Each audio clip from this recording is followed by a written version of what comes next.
Hello friends, welcome to Indian Flavors. இன்னைக்கு நாம Thalappakatti restaurant style black pepper chicken எப்படி பண்றதுன்னு பார்க்கலாம்.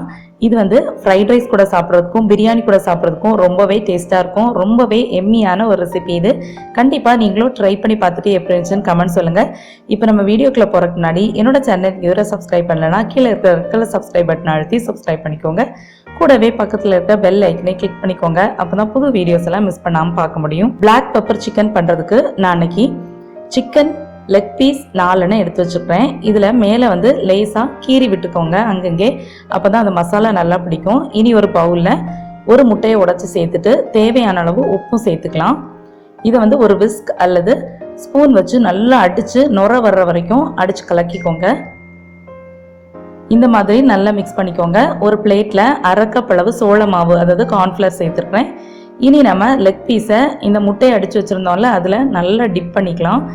எல்லா பக்கமும் நல்லா படுற மாதிரி நல்லா பிரட்டி விட்டு எடுத்துட்டு நம்ம வச்சுருந்த சோள மாவில் இதை வந்து நல்லா எல்லா இடத்துலையும் படுற மாதிரி பிரட்டிக்கலாம்.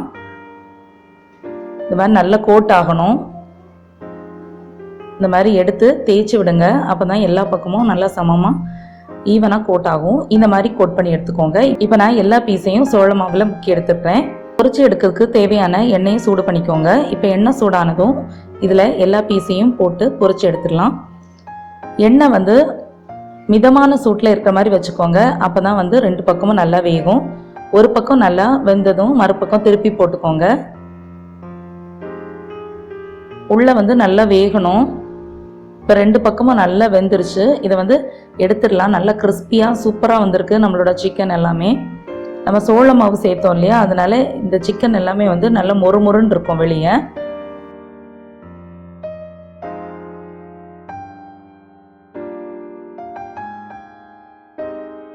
இப்போ எல்லாத்தையுமே எடுத்தாச்சு.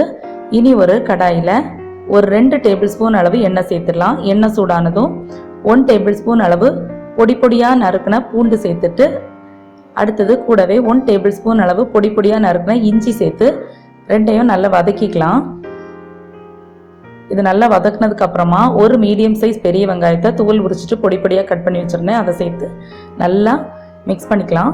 நல்லா வதங்கட்டும். வதங்கினதுக்கு அப்புறமா ஒரு பச்சை மிளகாவை இந்த மாதிரி கட் பண்ணி சேர்த்துக்கலாம். அடுத்தது ஒரு 1 டீஸ்பூன் அளவு பெப்பரை இடிகல்ல நல்லா தட்டி அதையும் சேர்த்துக்கலாம்.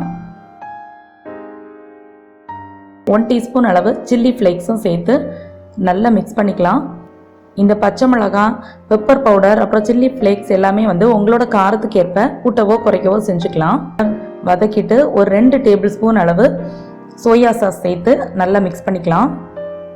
ஹை ஹீட்டில் வச்சு மிக்ஸ் பண்ணிக்கோங்க. இதுக்கு கூடவே ஒரு 2 டேபிள் ஸ்பூன் அளவு டொமேட்டோ சாஸும் சேர்த்துக்கலாம்.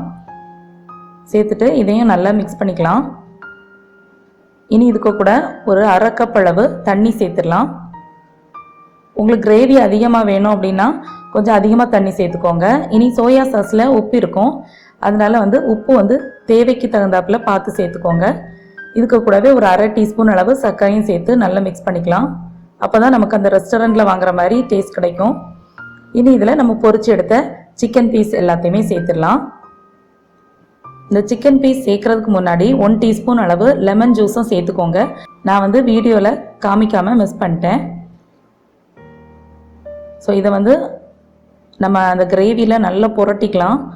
அப்போ தான் வந்து இந்த சிக்கன் எல்லாமே இதில் வந்து நல்லா கோட் ஆகும். பாருங்கள், இந்த மாதிரி நல்லா பிரட்டி எடுத்துக்கோங்க. இந்த மாதிரி நல்லா மிக்ஸ் ஆனதுக்கப்புறமா நம்ம வந்து கொஞ்சமாக மல்லி இலை சேர்த்து உடனே இறக்கிடலாம். சிக்கன் சேர்த்து ரொம்ப நேரம் நம்ம வந்து குக் பண்ண வேண்டாம். அப்படி குக் பண்ணால் அதோட கிறிஸ்பினஸ் வந்து கம்மியாயிடும். அதனால சேர்த்து அந்த மசாலா எல்லாம் ஓரளவுக்கு கோட் ஆனதுக்கப்புறமா நம்ம வந்து ஸ்டவ் ஆஃப் பண்ணிடலாம். ஸோ ஃப்ரெண்ட்ஸ், அவ்வளோதான் நம்மளோட சுவையான black pepper சிக்கன் சூப்பராக ரெடி ஆயிடுச்சு. இது அப்படியே நம்ம வந்து தலப்பாக்கட்டி ஸ்டைலில் இருக்கும். கண்டிப்பாக நீங்களும் இந்த ரெசிபியை ட்ரை பண்ணி பாருங்கள். ட்ரை பண்ணி பார்த்துட்டு எப்படி இருந்துச்சுன்னு கமெண்ட் சொல்ல மறக்காதீங்க. இன்னொரு நல்ல வீடியோவில் உங்கள் எல்லாரையும் மீட் பண்ணுறேன். தேங்க்ஸ் ஃபார் வாட்சிங் ஃப்ரெண்ட்ஸ்.